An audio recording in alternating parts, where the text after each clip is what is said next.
pretty much I can move my queen back to protect my pawn. Right, exactly. So that's what you should do. You just move the queen very quietly out of the attack. Hey, Izzy, stop. Sorry. That's all good. Is trying to take this open file. Hold on 1 second. Yeah, no problem. Get out of here. Get back. Come on. I think what we should do is sort of play, but not actually like play like a game with a timer, so that we get to the middle game phase, and then we can sort of look at some of the situations with like the pawn structures and the piece placement, so we have some idea. Okay. That sound good? Yep, okay, sounds great. So I guess you can start with white then. So right, so e4. Okay, so at your level, is there one opening that a lot of people are playing, or is it just kind of across the board? It's either e4 or what is that, d4? It's either the pawn going up 2 spots or the one above the queen. Okay. And I usually respond with the was it the third one? I don't know the number, how it works. Okay, sure. So like one. Actually if you don't know the coordinates, that's okay. There's another way to say it, which is you could also say, like, you know, the pawn in front of your king, for example, up 2 squares. Or the pawn in front. I do the pawn in front of the bishop up 2 squares. So that's on. Yep, that one. That's usually my opening response. Okay, so I'll play it with white. And I'm just gonna play normal openings like most people do. So let's say knight f3. Okay, the board's upside down for me this time. Okay, so if you click on the you see next to black, up in next just left of the moves, there is a little cogwheel. Game room, brown. So the coordinates. No. So if you just see the game board, right? Just the board itself. I see the game board, yes. And then up top above the black rook, there's the rook in the corner. There's a little cogwheel. I got it. Yep. So you click that, and then it's the third one down, which is flip board. Okay, so you play knight 6. So I'm gonna play d4.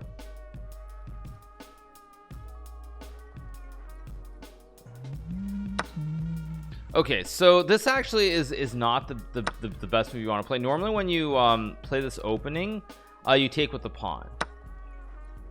All right. And the reason kind of is that actually, even if you don't move the knight, let's just say there are many different setups you can play, but in all these Sicilian positions where you push this pawn in front of that bishop, whether you push this pawn, whether you push this pawn, whether you move the knight, no matter which one of these you play, you always take with the pawn. And then after knight takes, you leave the knight here, and which line do I want to show you? Okay, yeah, this is actually a pretty reasonable move too. Now, if you play this move, your opponent has a couple of options. First one is they can say move the knight away, like knight here or knight here. But let's just say I take here. Which way would you think about capturing this knight? Because there are 3 captures here. Okay. This capture is reasonable. Actually, what I would recommend though is that you capture with this pawn. Why do you think that I want to take with this pawn? Honestly, I thought you would want to go the other way to control the middle of the board, but so that's maybe good I guess reasoning. you're opening up your bishop to come out this way. Right. So the one problem perhaps with taking with this pawn is that I'm just gonna play a random move like this to show an example. If you end up in some position like this, your knight has an open diagonal, but your bishop has an open diagonal, but look at this other bishop, this dark square bishop. How are you going to develop this bishop and bring it into the game? Yeah, it's gonna have to be this way. Right. Now you can do this, but again, as a really strong player, there is one big problem, which is now I can like move my bishop here. And what am I attacking? With obviously you're attacking my queen. Right. Right. So this is all pretty logical. Now let's say I move my bishop here. Oh, I'm in trouble. All right. Right. Now, like if you move your knight, for example, I can say play knight here.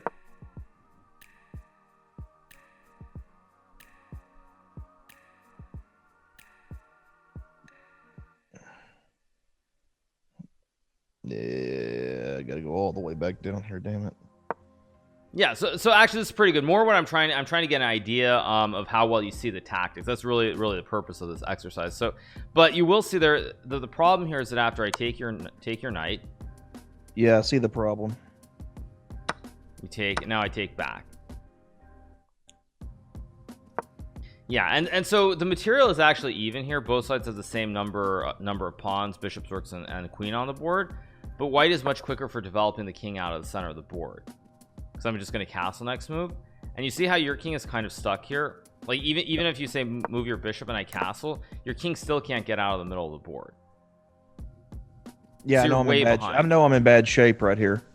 So that's actually why if we go back to the start here, the way that you want to capture in this specific line is you actually want to capture this way. So your bishop is active, right? But let's say I try to play the same way that I did before with this pawn push. What is if you don't want to develop your bishop to this diagonal, is there another way you can bring this bishop into the game? Well, I mean, obviously you can come this way. Yes, and that's actually why taking with this pawn is correct. Because now when you push this pawn, let's just say I develop my knight, where would you move your bishop? It's good. Yeah. And now, or I could do it here obviously too, but yeah, you can also put the bishop on this square. Both squares are good. There's nothing wrong with either square, but the main point that I'm trying to show is, let's just say I develop my bishop. So all right, now this is one thing I definitely want to know is everybody at the level I'm at, castles, like that's like their first thing. They just try to rush to castle everything. So I guess the best way to attack castles and to break them up to the main reason that castling at the start of the game is really important is because what happens is that if you don't castle and your king gets stuck in the middle of the board, it's very hard to play. Now you can castle, if you castle your king, you still of course can lose games, but you're not just going to lose a game to some quick tactic where your opponent finds a sequence of 2 or 3 moves and you're completely lost. Gotcha. So that's actually a good move. So okay, so let's say I move my queen. Now you have an option here. I'm kind of curious. Which way would you castle? I would castle the same way you did, to the left. Yeah, so I think that's actually a very good general rule where you're at, which is that you almost always want to castle your king to your left. Yeah, I very rarely castle the other way. The only time I ever castle the other way is when I've already extended my pawns up to go attack the castle up here. And sometimes I'll do that in some games, but for the most part, yeah, especially with this opening, I'm always castling to the side. Yeah, I think it's very important, because the thing is, if you, like, for example, you can castle to the other side, but you can get into a lot of trouble very quickly, because for example, I can move my bishop and attack your queen.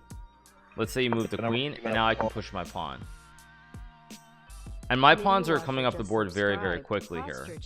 Yeah. Whereas you don't really have anything towards where my king is on this side of the board, so that's why generally, well, not generally, I would just say almost just intend to castle this way, unless your opponent has, say, castled the other way. Perhaps, like, if your opponent goes this way, then maybe you should look to castle the same way, but almost always you're going to be castling to your left. Okay, now we're to the point now where, you know, I end up quite a bit, and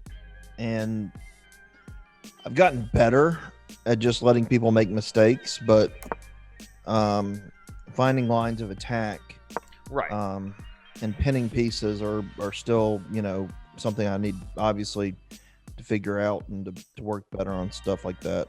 So okay, so let's start with this position then. So if we look at this position, you've moved your king, you've gotten your king out of the center board, you castled, you developed these pieces. So now what I think you really want to look at is, first of all, what are the captures that you have in this position? I don't have any captures except for the knight right here. Right. So that's, yeah, so you can trade the bishop for the knight. Again, that's just a trade. It's not like you're winning material or anything. So I think the first thing is look at the captures, see if there's a way that you can win material. In this case, you cannot win material. So once you can't win material, then I would say you should look for checks. Are there any ways to attack the king? I mean, short of maybe moving this knight up and putting in a more threatening spot, or the bishop. I mean, that's only 2 pieces right now. Or I could move this bishop back. Right. So basically, there's no immediate way to attack the white king or put the king in check. Right. So yeah, no, but I'm saying all I can do is just put something in position closer to it. But yeah, I can't do anything. Right. So now we've realized you can make a capture, but it's just a trade of the bishop for a knight. You don't have any ways to put the king in check. So now you kind of want to look for at like development. When you look at this position, what are the pieces that you have not developed here? I haven't developed anything on my right side. Any of my pawns on my right side. Right. Now normally when we say development in chess, we actually mean like the major pieces. So like the queen, the knights, the bishops, and the rooks. Okay. More so than the pawns. Like when we say development, very rarely do we say like the pawn development. It's almost always like the development of the bishops, the knights, and the rooks specifically. Gotcha. So obviously our rooks are still, not developed, and neither is our bishop. Although we did bring the bishop out initially. I don't know how it got back here, but right, yeah. So the move that before that you played was the bishop here. But this actually is not the best move, because what this does is kind of, it just helps me develop my queen. And later on I can start attacking your bishop. Okay, so take that back then. So let's look at it this way. Let me just move my king over. I'm just going to play a random move. Let's get to this position. When you look at this bishop on the light square, it's not really great on this diagonal because the pawns are all supporting each other, right? And if even if you get the bishop here, the bishop still isn't really attacking anything, because this pawn here supports the pawn in the center. Yep. So like the bishop here is actually not great, because on either of these squares there's nothing to attack on these two diagonals. I see. So leave my bishop back down on the... Yeah, so let's say you castle first. I'm gonna move my queen here. Now you don't want to put the bishop here, but if you want to develop this rook, you do need to move this bishop out of the way so you can get the rook to like the center of the board. Right. Now, so why is this a better square than this square? Well, one, I can attack this pawn here. I have options to go this way or this way. I can attack basically either way, and I'm protected from any other moves. Exactly. Yeah. So like here, the bishop, even though this pawn is protected right now, the bishop is on a very good square, and it does put pressure on this pawn. Whereas in the other one, like, if I just play some random moves, the bishop is never attacking anything. It's on this diagonal, but all the pawns are very supported. Whereas here, with the bishop on e6, even though the pawn is supported, the bishop still can attack on this other diagonal as well. So the bishop on this e6 square is very, very well placed. Okay. So you would want to put the bishop here. So now I'm just going to continue developing. Let's say I move my pawn here. All right. So... Right. So okay, so now I'm gonna develop my bishop here, and so now both players have kind of finished their development, right? Like I'm about to bring my rooks to the center. Your rooks are pretty well placed. Your rook here, I guess this rook is not on the best square, but it's also not badly placed either. Why is this one not on the good square? Well, really, what you want to do is you're generally looking to play on open files with the rooks. So like this rook can be on a better square. So if in this position there's only one, do you know what an open file is? Some open squares like this one right here. Open file refers to like this whole line basically. Okay. So when we say open files, it refers to this whole line, or you could say like, this also could be considered like a line as well, just from one side, A1, all the way over to the other corner, one corner to the other corner, or up to the very end. So in this position, when you look at where the pawns are, there's only one open line. Now, mind you, it's not completely open because the bishop is in the way, but this is the only open line on the entire board, because everywhere else there are pawns that are in the way. So So what you're looking for with rooks is to play on the open file here. So if rooks are really strong on an open file, so I need to move this to the right. I mean, right now, I can already see I've got a problem with this pawn right here. With this bishop to this pawn, I don't have any protection for it. I know that's going to be a problem for me. Maybe down the road. However, what you can do here is you can actually just play like you can play rook here.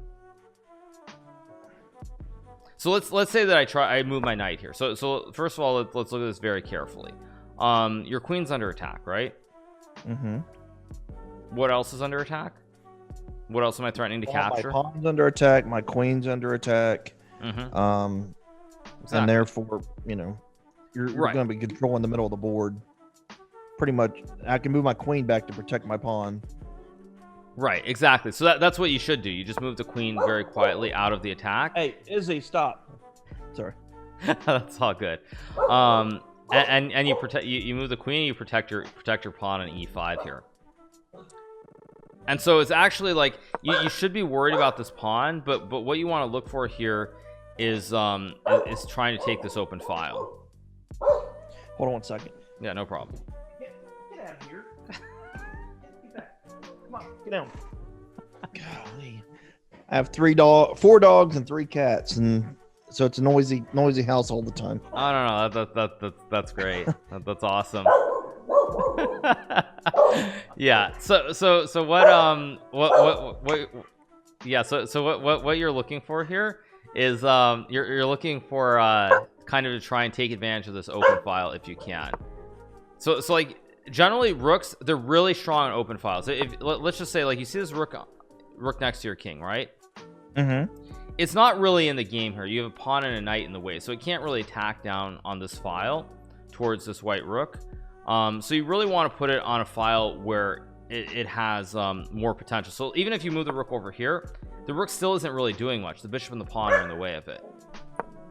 So that's why if you can, what you really want to do is you kind of you want to stack the rooks one on top of each other on an open file, because rooks are most effective on open files. It's where they can. Yeah, and I'll say one thing. My game, I really don't use rooks that often. Like that's like the last pieces I develop. Yeah, I think that's correct, because normally you want to develop your bishops and knights first and then use the rooks. Now there are going to be a lot of positions where the rooks are not on open files, but let me try to come with an example here. Okay, so let's say here, instead of moving this knight, you can move the knight here. I'm going to castle. You castle. Let's just say I push this pawn. We make this trade, and you can. Is there another way that you can create an open file here for the rook? You can obviously put the rook on the square in the center to attack on the open file towards the white queen. Is there another way that you can kind of try to make this rook active here? Try to create like another open file, perhaps. I mean, theoretically, I could go here, but you're gonna take. I would take with my knight and. Well, actually, yeah, you can take with the knight or the bishop. It's not really about the specific capture here, but the point is that basically this rook has an open file again. So it's basically just opening up the file there. Yeah. So with rooks, what you're looking for, you're always looking for open files. It's really, really important. Whoops, sorry, I didn't mean to go there. 1 second. It's really important that what you're looking for is to get rooks on an open file. If you can get open files, that's when the rooks are very, very strong. But if you can't get open files, it becomes very hard to play sometimes, because in a position like, actually let me just go back even all the way back here. Let's say we get some normal position, everybody develops happily, like you get some position. I'm just gonna make some moves here. This rook, you can't really get it onto an open file because you have a lot of pawns in the way. So it can be very hard to use the rook in the early part of the game, unless there's an open file. But when we go back to this position out of the opening, the whole point of taking is that you open a file for the rook. So it's sort of you have the opportunity to push the pawn and develop this bishop, or develop both bishops, but you also can bring the rook to an open file right away. So that's kind of how you should look at rooks, is you want to use the rooks on the open files. So now let me go back to the position we had. Let's just go here. So like in this position, what you really want to do is you want to put the rooks one on top of the other, because they really put a lot of pressure here towards this white bishop. Okay. So let's say I'm just going to move my rook here. Once again, if you use sort of the method, you look for, yeah, exactly. And now what am I going to do here? Say, okay. Now one thing actually that's important here as well is you see this pawn next to the queen. It actually covers a couple of very important squares. Like in this position, my knight cannot go to the square because your pawn covers a square. But if you could if you could magically move the knight from this square and put it on another square, where would you like to put this knight? I guess right here. You can highlight a square, by the way. You just right click. Right. Okay. Yeah, exactly. Yeah, you'd love to put the knight here. Now this situation you can't necessarily do that, but the thing is, because I've pushed these pawns, there is a square. Whereas for you, this sort of you're trying to put something on this square here, but your pawn here actually covers this square for the knight. So black is actually much better here. Okay. So I'm just gonna keep going. Let's just say I'm gonna push a pawn here. Right. So in this case, you take the knight. You normally, I think that trying to think of a way to explain this with bishops versus knights. I think in this situation you don't want to take the knight with the bishop. You don't want to do this trade. You'd be better off just moving the bishop backwards. And the reason is that in this position, when you take the knight here, when I take back with my bishop, there's now a lot of pressure towards your pawn on e5. Gotcha. Now I just know like my next move would always be this. Okay, now in this is actually a mistake, but do you realize why it's a mistake? Well, yeah, I see it now. That I'm just saying this would be a normal. If you can take this, I would take it. Then you take, and I basically yeah. Yeah, you lost your knight for a pawn. Yeah. All right. But the thing is it's not bad. It's a blunder, but it's still there is a tactic at least. So you miscounted, I think, the number of pieces here, but it's not bad. I guess the way that I would try to explain this for bishops and knights is that in a position like this, when you look at it, it's generally considered a pretty closed position. There's only one open file here on the entire board. So sort of the more kind of closed the position is, the more the better bishops are gonna be, I guess you could say, like in this case, because there's a pawn on e5. Whereas kind of if it's more open, the knights have more options to like jump all over the board, for example. So like I generally would say kind of the more closed it is, like here, you don't want to trade a bishop for a knight. Okay. Because when you take, what happens is that now after I take with a bishop, you do have a big problem with this pawn. Right.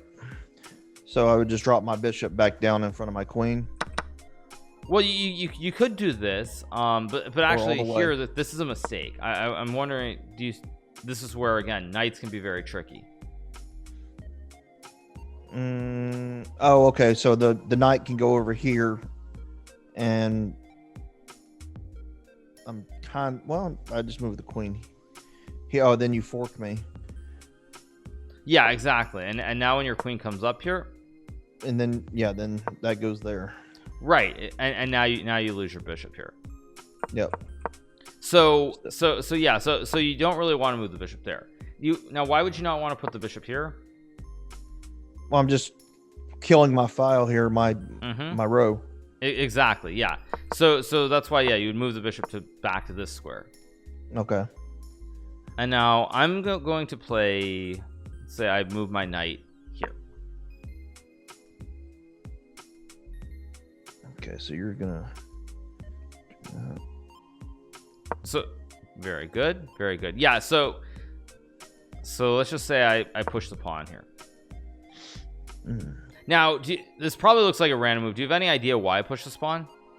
Yeah, to protect me from putting my bishop right here and pinning your knight. That's one reason. The other reason is that there's you've probably done puzzles with a back rank checkmate. Do you know what that is?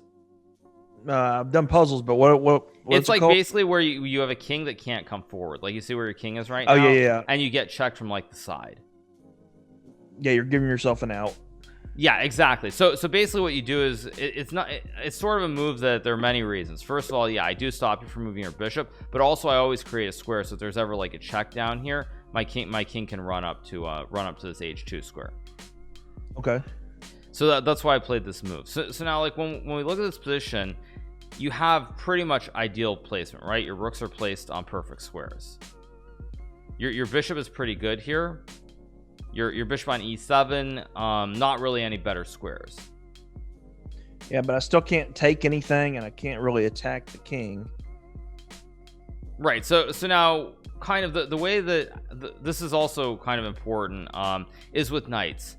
this knight on f6 is pretty well placed, but you would like to put it on kind of a better square, because it's attacking this pawn e4, but it's not really doing a whole lot. So I would say you should move this knight here to h5. That would have been my next move, actually. And I'm just gonna move my knight out of the way just to highlight something. So let's say I move my knight here, right? And so this is a common theme in chess, which is that when the king's castle to the side of the board, if you can get a knight on f4 f5 where it cannot be attacked or removed quickly, there are a lot of ideas with attacks towards the king, your opponent's king. So like, for example, let's just say instead of knight h5, I'm just going to make a couple of random moves, something like this, for example, with white. If white gets a knight here, this is also generally very strong for white. So if you can get a knight to one of these two squares, depending on the color you are, where it can't be captured or removed or attacked even, it's very, very strong. So like, just to show you, so let's just say I move my bishop here. Let me think, how can you create an attack? I guess it's kind of hard, but I'm just gonna make some moves again just to show something, so you get to some position like this. How would you try to attack here with the knight and the bishop so that they can get close to the white king? All right, so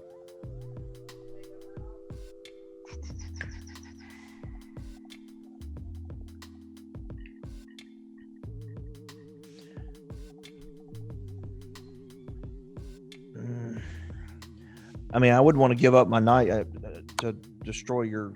Right, that's one way of doing it. Is there a way that you can you see how you have two pieces here, but usually like the bishop and knight alone, it's not going to be enough to attack the king. So usually you need another piece to you need to use another piece, right? And this threatens checkmate at 1 on g2. I see it now. Okay, so now if I defend with the bishop, now there are a couple ways to capture this is good. You can also take with a bishop. Both captures are fine, but let's just say you capture this way. I'm going to move my king.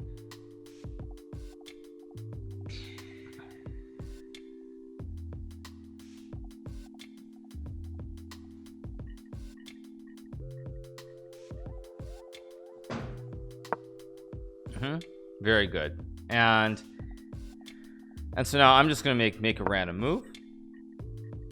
And now one thing you'll notice here is that right now you can't make the checkmate because the bishop guards the pawn. Right. You can play that too, but also generally when your opponent has very few defenders, like if you look at this white king, I have almost no defenders. I have one bishop that's sort of holding the position together here for me. So I only have one piece that's really defending anything near my king. So when your opponent has very limited material, like they have a bishop or a knight that's near their king, you generally can look for ways to trade off that one defender, because if that defender is gone, then you're gonna have a checkmate. Right. Yeah, that's a very good move. So I'm gonna take. Okay, and now I'm gonna push this pawn. Nope, can't do that.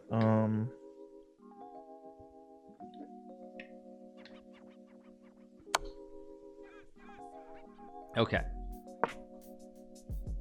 Oh, dang it, I can't do it. Yeah, this would be a great move if it worked, but I can just capture. That would be checkmate. But you see, like you have a queen and a knight, and I have a queen defending.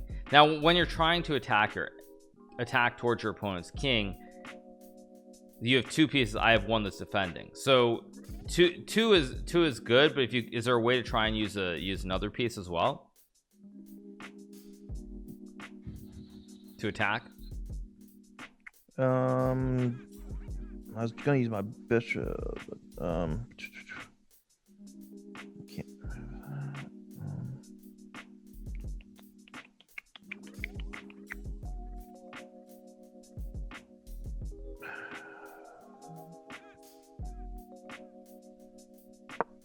Right, yeah, exactly. And this is what we call a rook lift. So it's when you bring a rook up and you swing it to one side or the other side.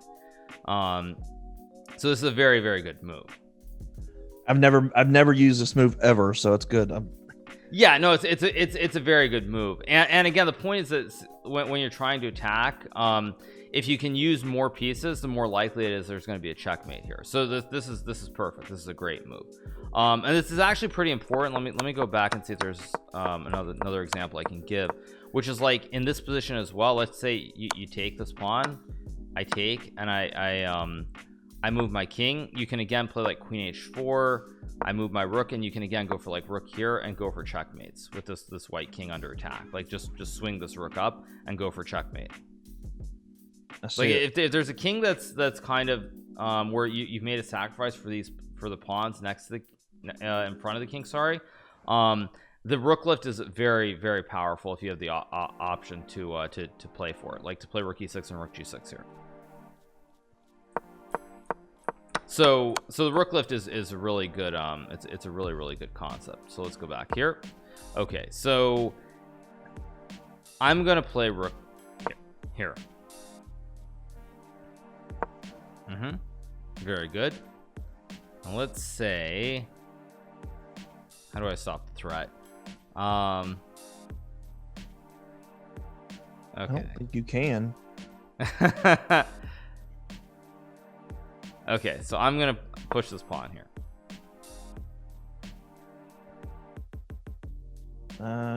Yeah, you can. Damn, you can. So this is kind of like this is kind of like a puzzle here. In that you can go check. I'm gonna go king here.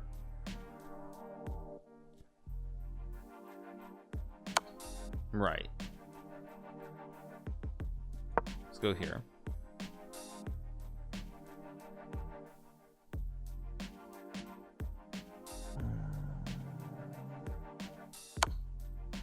Right. But are you noticing what's happening here? Like you can't move this bishop, right? Because then you'll lose your rook. Right. But my king is also running to the other side of the board. So like at the start, you remember how I castled this way. If I get my king over to like this square where the queen is, behind the queen, or over behind the bishop, my king is going to be very, very safe. I have all these pieces that are magically surrounding my king now. Whereas before, my king was very very vulnerable. I just have one king. Everything is sort of off on the other side of the board. Yep. So let's just say you can move your queen here. I'm just going to take the bishop. I'm wondering if you can find a checkmating pattern here.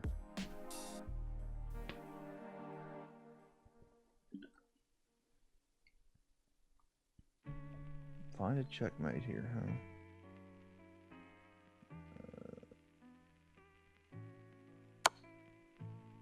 I can't take, of course, that my king would be in check, so I move the king.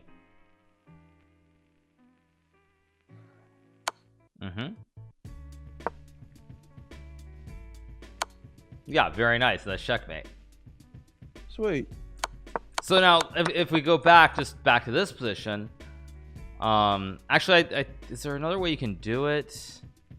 I thought there was maybe some way you could do it with this move first, but it actually doesn't quite work. So what you did was correct, with this queen g3 and this knight h3 knight f2 here, creating the checkmate. So that's absolutely perfect. I didn't think you would see it right off.